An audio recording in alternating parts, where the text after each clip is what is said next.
Samantala may update tayo sa mga pinsala ng Bagyong Uwan.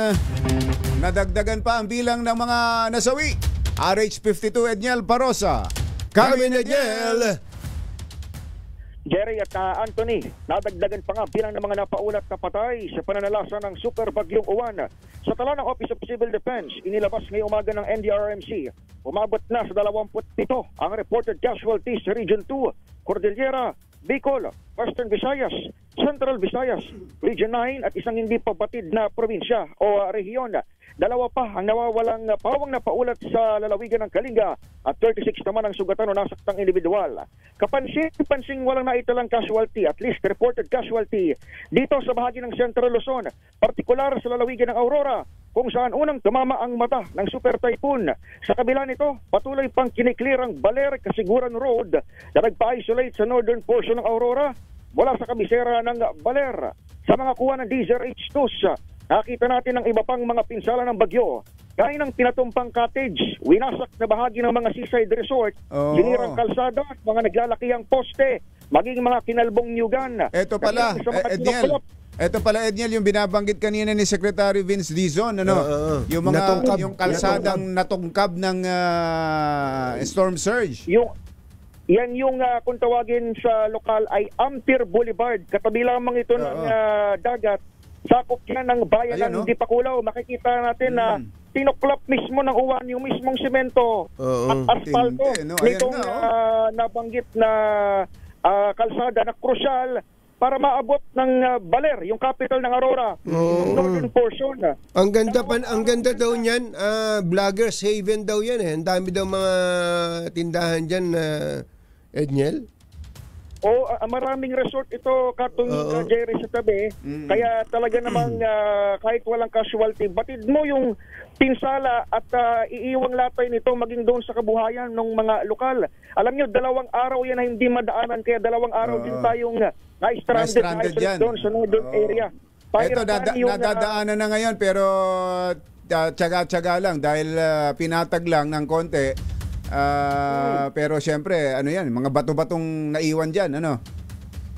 Naranasan natin mismo ka, Jerry, na light vehicles lang yung pinapadaan. In fact, kapag manggagaling ka doon sa northern area at bababa ka sa may area ng Baler, paglampas mo dyan sa may sirang bahagi ng Ampere Boulevard, ang haba na nung pila ng mga truck. Yung mga truck na yan, karamihan dyan ay may tatak ng disaster offices. At yung iba naman ay mga private foundation na maghahatid sana ng tulong doon sa northern area. Kaya kung kayo ay nagbabalak pang magatid ng tulong, i-coordinate niyo muna sa ating local OCD at maging sa pamalaang panlalawigan dahil hindi pa rin kayo makadadaan hanggat ganyan pakakitid at kalubak yung lugar na yan. Nangangamba, Jerry at Anthony, yung municipal DRRMO ng Dinalungan, Aurora, kung saan naglandfall itong bagyo. Nakausap natin si Ma'am Merwina Pableo. Baka makarana sila ng gutom. Kung mananatiling pahirapan yung pag-abot sa bayan sa ating panayam, sinabi ni Pableo na may pera naman na LGU para dagdagan ng una nilang ipinamahaging food pack sa halos 4,000 individuals. Pero syempre, ang problema, kahit may pera sila, wala rin silang pagkuhan. Dahil wala silang mabibilan. Yung kanilang mga kapartner na mga grocery under Memorandum of Agreement, halimbawa yung 7-Eleven, magitin na natin, nagkukulang na sa supply ng iba't ibang produkto. Wala nang ibang dadaanan, no? Parang isolated sila. Isolated talaga, Katunying, for almost 2 to 3 days. May isang daanan dito sa may bahagi ng kabundukan ng Sierra Madre. Pero napakalayo nito sapagkat pupunta ka pa sa City of Santiago, sa Isabela. Naku, layo na ikot. 4 hours. Naku po. Oo.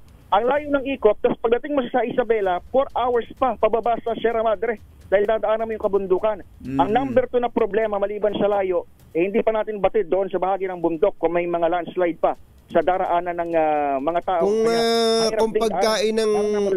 Kung pagkain ng problema diyan, kailangan na palang magbarko diyan. Malalim ba yung area na? Palagay ko magagawa ng paraan siguro, no? Kung malalim, madali.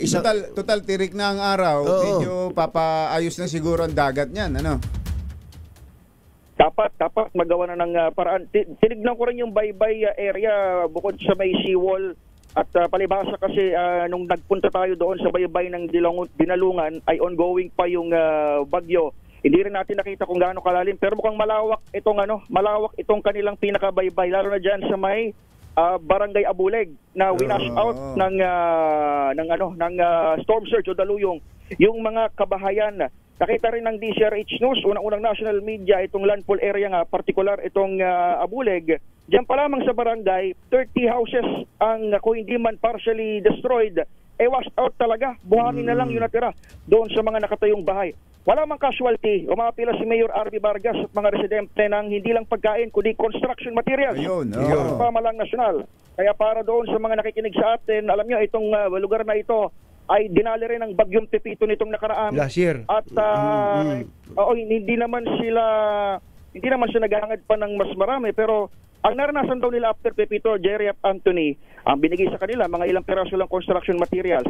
Sana naman ay kahit pa paano mas mainam na sana yung maibigay ngayon, medyo disente naman para doon sa kanilang tirahan at sana kagyap na maabot ng pamalang nasyonal ito ating makabayan dito sa Northern Aurora. Ayun, tama Edniel. Siguro by boat, yung binanggit mo kung barko ang pwedeng magdala kaagad dyan. Kung hindi pa talaga madadaanan. Dahil nakita ko yung sa video na ipinapakita ho ni Edniel, hindi kakayanin na yung clearing titirik ang truck doon, maggigiba ang truck diyan, lalong mababarahan kung idadaan ang mga truck ng mga malalaki diyan, hindi makapaghihintay ang sikmura kung batsero kailangan may supply ng pagkain diyan, apurahan na dapat ito. Dapat naririnig yan ng mga otoridad.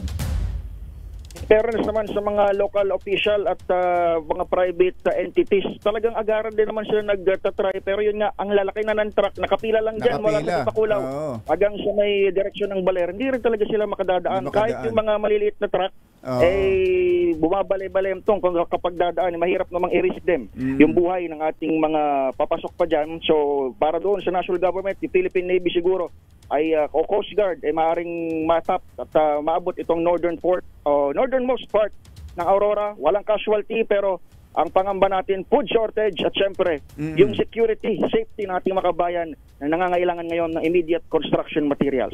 Sitwasyon sa epekto ng Bagyong Juan. Ako pa rin si Edniel Parrosa, DZRH. Una sa Pilipinas.